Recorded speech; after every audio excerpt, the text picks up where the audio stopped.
Hey everybody, welcome back to Life on the Hulls. At the end of last episode, I finished the flow coating of the forward bilges, and that was pretty exciting for me because I was heading away on an overseas trip that Janet and I had planned nearly 3 years ago to Europe, and a little bit of work in Greece at the end of that trip. So I was a bit concerned as to how I was going to continue posting videos. And what I did, I filmed and produced a lot of stuff prior to me leaving, which enabled me the ability to be able to continue these videos while I was away. So I'm all back now. But in reality, during the context of this build, all this stuff that's going to be coming up actually happened before and around the lead up to this trip. So I hope you enjoy it. Please don't forget to like it and certainly subscribe, and we appreciate the support of anyone that's watching our channel. Thank you guys. Don't forget to make a comment, and we'll see you soon. Morning guys, I come in this morning and there's been a casualty of the war zone. I found my wireless mic, and this is a problem with all of my gear, is that because I'm dealing with such volatile chemicals.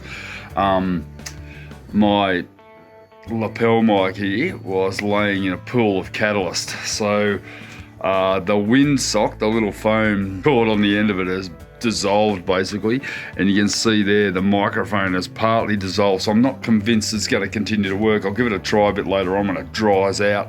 I've given it a flush out with some alcohol just to try to redeem it, but yeah, that could be another casualty of the project. It's just something that, you know, I don't know whether it's peculiar to me or just boating in general, but everything that I touch tends to end up in the bin.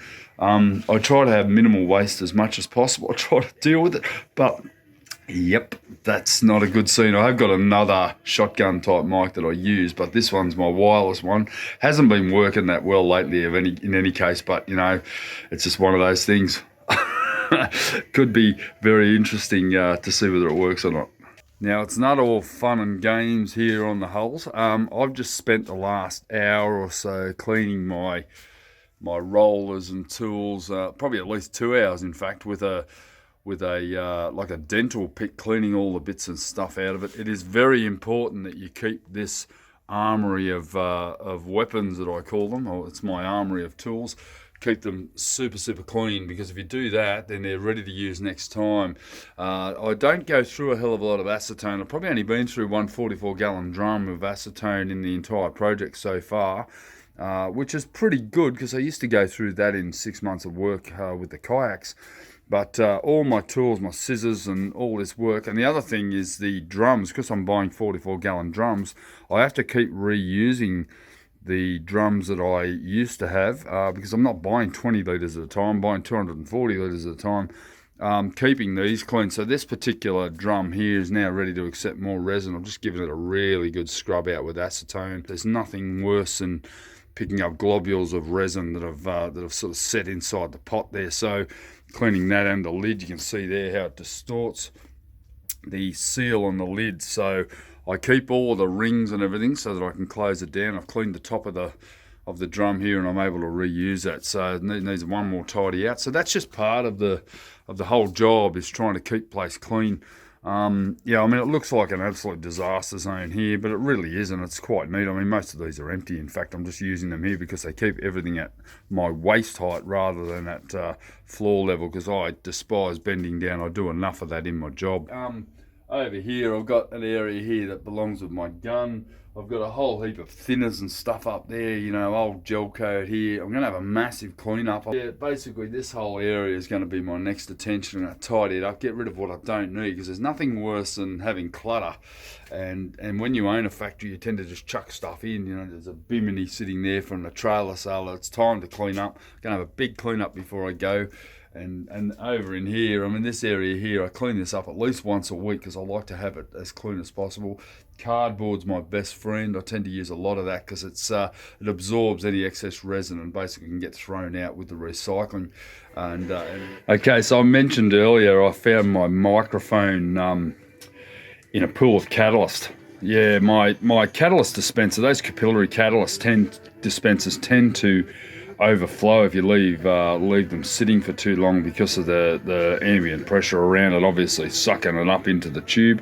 But I'm not sure whether this is going to work, but this is a test. If it doesn't work, it's in the bin and it's onto eBay for another one. Essential part of preparation day, cleanup day is make sure all my drums are full of resins, drums are clean, make sure that everything's done. And you've got to make sure that you'll allocate at least one day maybe every fortnight or once a month, just to make sure that all your systems are in place.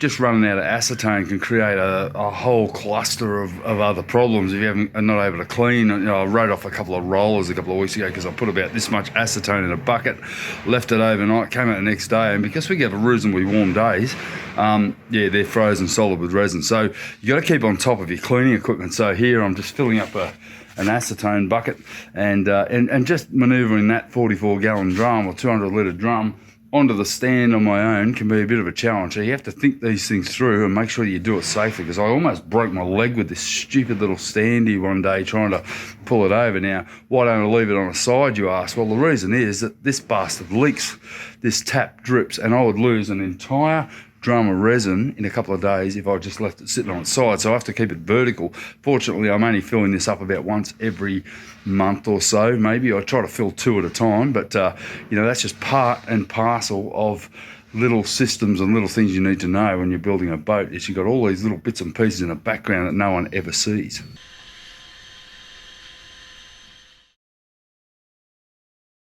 Just had a monster cleanup. It's been great. I've had like 4 hours of just being able to get on top of all the bits and pieces that you throw down. I generally have a bit of an edict here on my job site that I put things away, not down.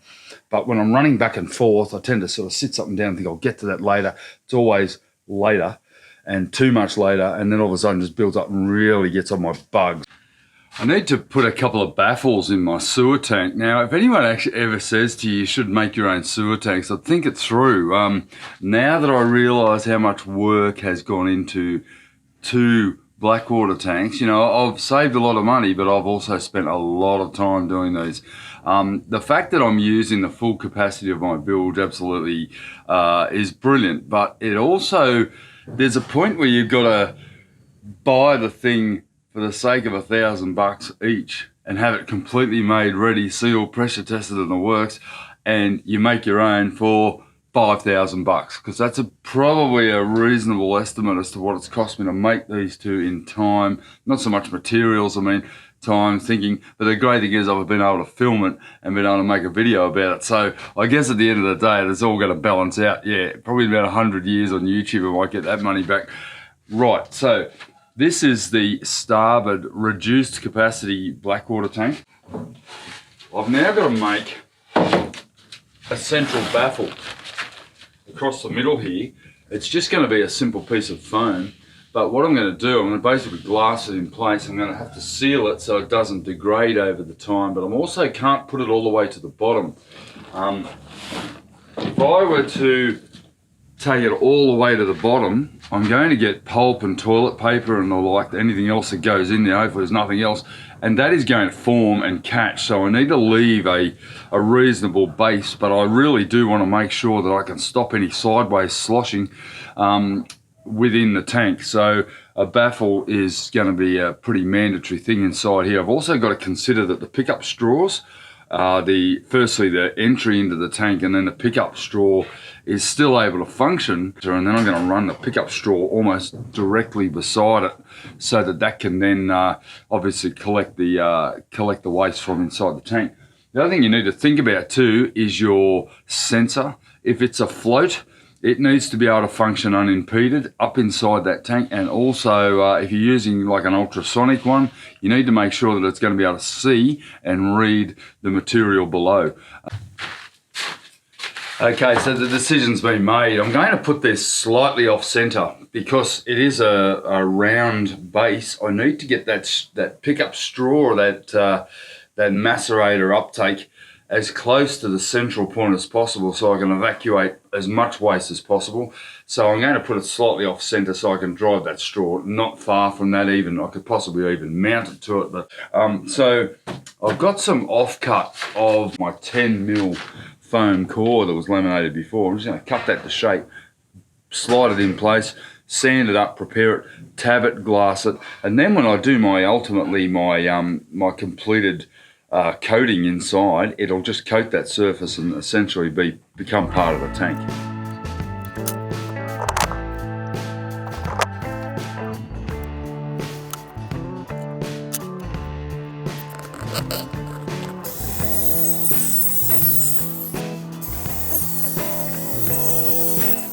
Essentially, it's not a full baffle. It won't go all the way to the bottom because you want to be able to have some flow and ability to be able to clean out right at the very base of this round tank and build-shaped round tank. The other thing too is that this is all going to have to be sealed. All these edges are going to have to be sealed, or this will ultimately delaminate and break down within the tank. So the idea of the baffle is to stop the wave action and the sloshing noise that you get typically in a tank that isn't baffled. And the other thing it does do is it puts a lot of force on the inside and the outside of the tank and on all your fittings and the like. So what we want to do is try to reduce that by putting in a baffle. And I think if I were to have the option again, I think I'd just buy the tanks. You know, it's so much easier with the fuel tanks. I'm really glad I didn't try to build my own fuel tanks. Would have been, you know, quite an effort and a lot of wasted time. So, but for now, the Blackwater tank's actually going to be a great solution because I get maximum holding without, you know, without having to sacrifice any space. So I've pretty much got it perfect. These baffles, I'm going to put a couple of holes in them and they're going to require sealing. But this one here, and I think I mentioned it earlier, that I'm not going to put it dead center. And the reason why is that I'm going to have a pickup straw that's going to go straight down into the bottom of the tank here. Essentially, that is going to have to reach to the very bottom with an angle cut on it so that it doesn't actually get debris caught in it and get blocked with anything that, you know, pulping paper or anything that might be in there. And the secondary benefit of this baffle being in place in here, around about here, is that if ever I'm at a marina and we put a suction pump on it, it doesn't go and suck my tank in. I have heard of polyethylene tanks that haven't got baffles in them, smaller ones being pretty much destroyed and oil canned due to the pressure from the pump. So there's a couple of benefits to doing that. You never know what you're going to get at a marina when you pull up, when you go to suck out your tanks. You don't know whether you're going to have the right adapter or the right fitting. As far as I'm aware, it's not universal, and the advice I've been given is that you should carry your own way of pumping the water out, or pumping that Blackwater out, and I'm going to have that with a separate macerator pump that can pump at least to another holding tank or out to sea. So that's what I'm aiming to do. I'm going to have to somehow work out a way of getting those in place before I can do all the tabbing and glassing. But there's a couple of things I'll need to do. I'll need to core the edge of the foams, make sure that's all filled prior to gluing it in to ensure, because I'm not going to be able to get to the bottom of it once I get it in there. I might even glass it. And yeah, a couple of things to do. So going to take a bit of a break, have some lunch and come back.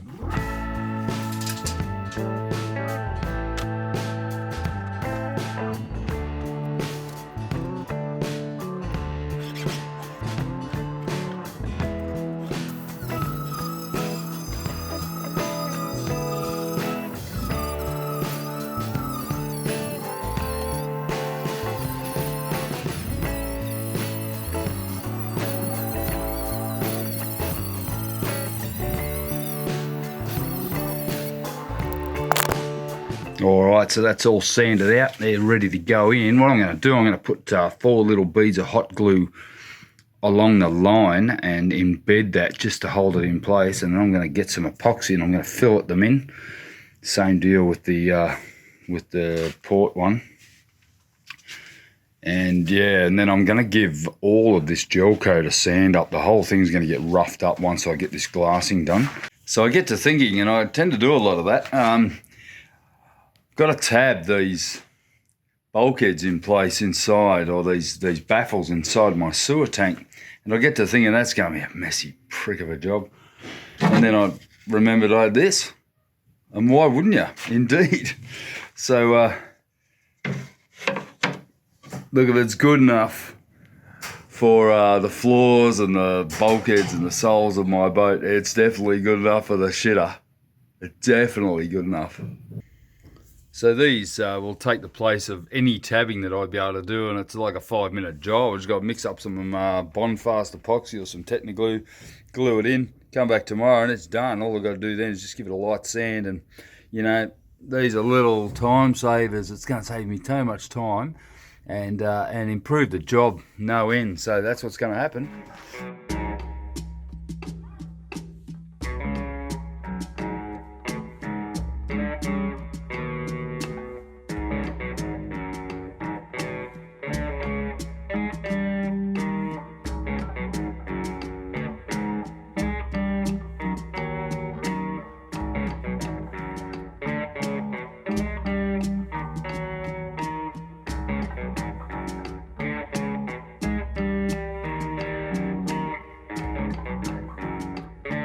perfect solutions. I'm going to mix up a bit of butter, a bit of Techniglue, and go for it.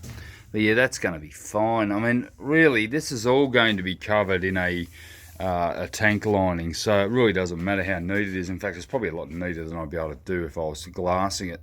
Could probably get the laminate to sit a bit lower, but it's not going to matter because it's going to have actually a quite a thick, probably 2 or 3 millimeter, almost like a mastic coating over the top that is not going to catch any debris or detritus anyway. And you know, at the end of the day, it's a sealed tank regardless. So yeah, that's a great solution. So those baffles are going in the next 10 minutes. All done. Right, so I find if I've got these 2 screws, the little self-tappers there, I can get a perfect location every time. So I find that that's a really good way to guarantee you're going to put it back in the spot you had it.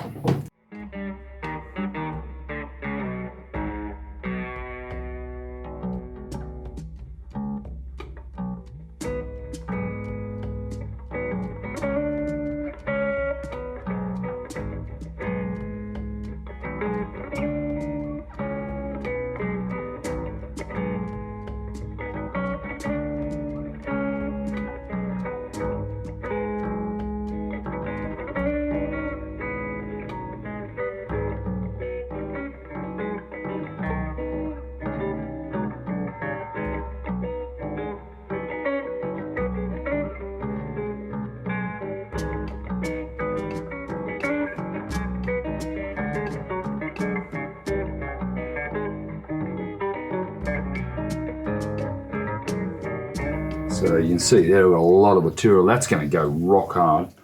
And what I'm going to do then is just lay this peel ply over the top. Trim it to size within the angle.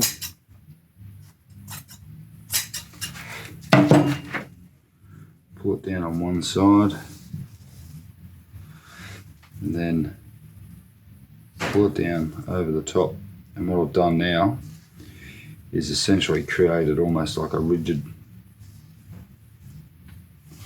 bead along the top. That'll be rock hard, seal the foam, no need for any further action. Now, a good idea is to take that peel ply down with some masking tape. So put bits of tape, hold that down. I'm getting some tension on it.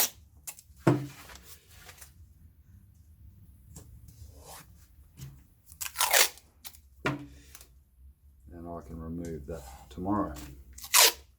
Like it all kicks. I'm just going to show you very closely.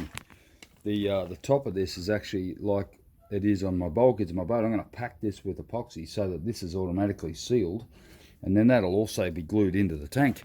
So there's no chance of any Blackwater getting in between the tank and the bolt and the baffle. I mean, if it did eventually collapse, I'd be in trouble. This is never going to collapse. It's never going to collapse. This is, and of course, you've never got enough epoxy, have you? Doesn't matter how hard you try to estimate, you're never going to have enough. So I'll be mixing up another big batch. And it doesn't matter if, you know, I know I've got another bulkhead there to do, so I could mix up a whole ton of this stuff and know that I'm not going to use it all. I'll end up using it and having to make more anyway, but you know, it doesn't hurt to make up an excess amount, especially with epoxy, because you've got time to use it all. The issue with your vinyls and your styrenes is that you're just going to have, and your polyesters, is you're going to have such limited working time. You have to be very, very careful. You don't mix up too much, or you end up with this steaming, heated mass of resin, and of course you waste your money. Alright, now the beauty of this Techniglue is that it has incredible gap filling and anti-sag properties. You can see that I've got a lot of glue on there and none of it's dropping off. So I'm going to pry this tank open as I slide it in, because I want to avoid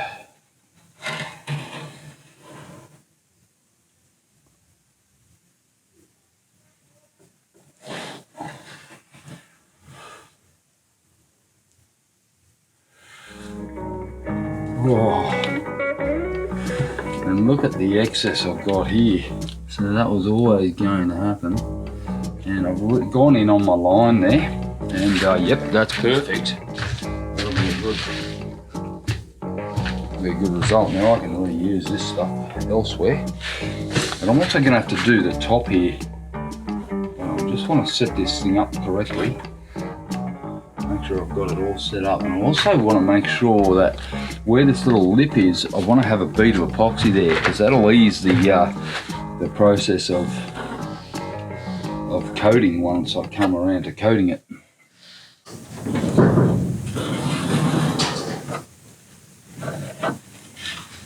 Pretty happy that's done. And then the same deal here, I'm going to peel ply the top here so that I get, once again, that radius over the top, and then once the lid's on, it will essentially be glued down to the top. It's been planes, trains and automobiles today, hasn't it, honey? We're on our way to the airport. It's been a little bit hard to get here because there's track work and all the trains have broken down. It's going from platform 19. Okay, but what's happening? Is there trains to the airport or we have to walk?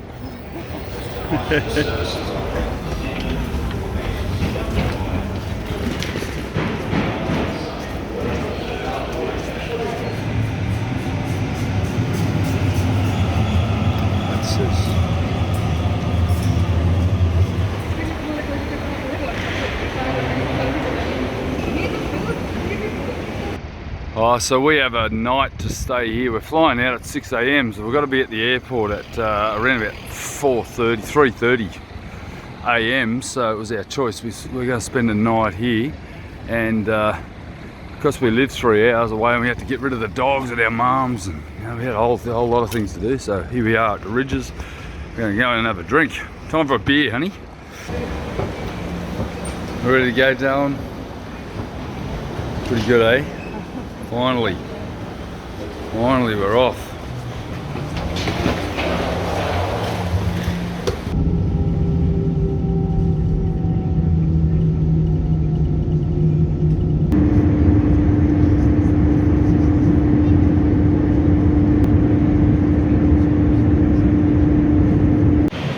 Just arrived Dubai after, what, 15 hours? Bit tired, but we're about to get on the metro. We're going into town. It's 42C. So yeah, it's going to be nice and warm. We've got jumpers and everything with us. It's going to be a bit of a hot one. It's Dubai Mall.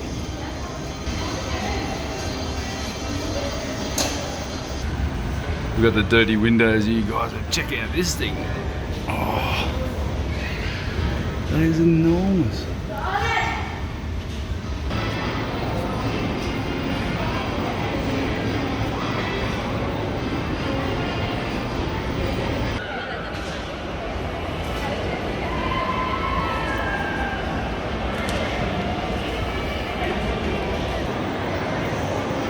How good's that? That's brilliant.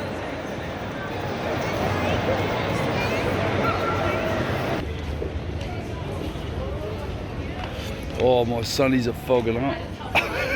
It's that hot.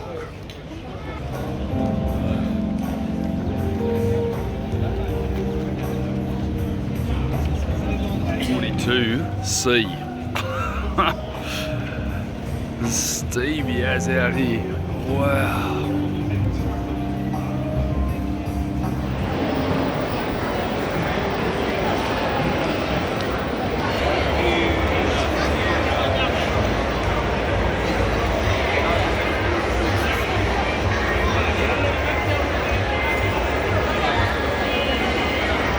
So Janet and I have a thing everywhere we go. We go and see an aquarium. So here we are at Dubai Mall, and we're in the aquarium. Hey.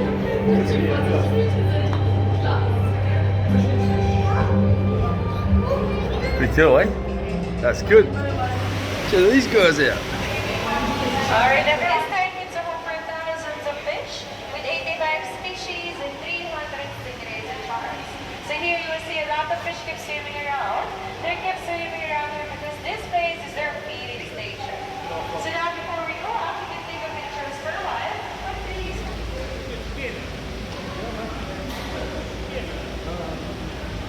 So these little guys are actually from Jervis Bay.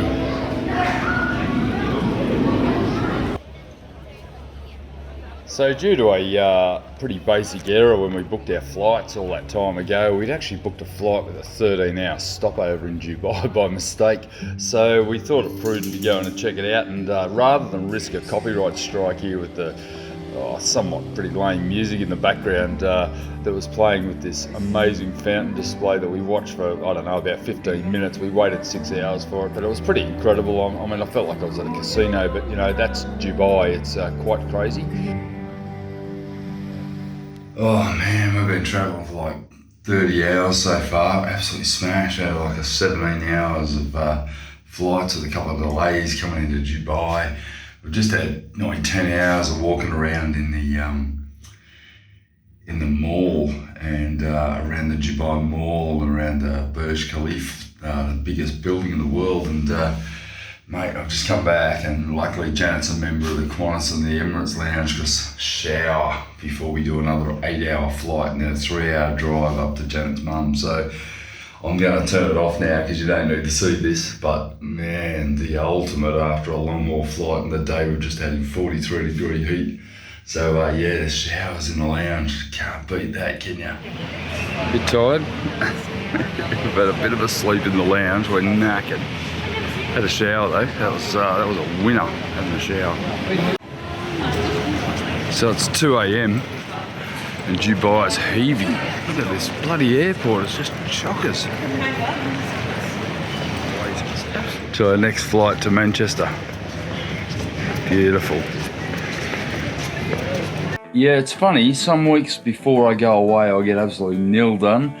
This week, powering along, just getting a lot of these sorts of things that are building up behind me. And once again, before I've gone away, I've had a good think about what can I leave so that when I get back, I can get straight into it. And that's what I've found with jobs like this, smaller jobs, I can really tackle it and get onto it. And while I'm doing the small jobs, I'm thinking about what I can do in the bigger jobs.